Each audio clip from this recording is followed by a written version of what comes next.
في حياتنا اليومية وفي الشغل بنتعامل مع ناس كتيرة قوي، والتعامل مع الناس مش مجرد كلام لكن فن وفهم.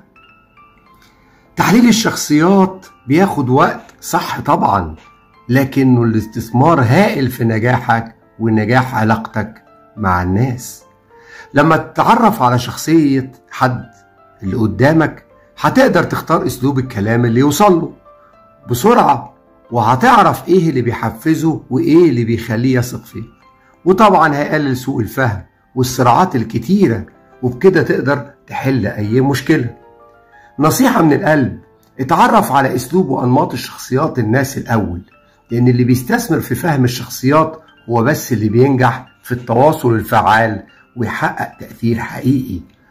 ويتذكر دايما ان الفهم الصح للشخصية هو سر التعامل الصحيح مع اي انسان. وبالتحليل الصح انت مش بس بتتواصل، انت هتبني جسور ثقة ونجاح مستمرة.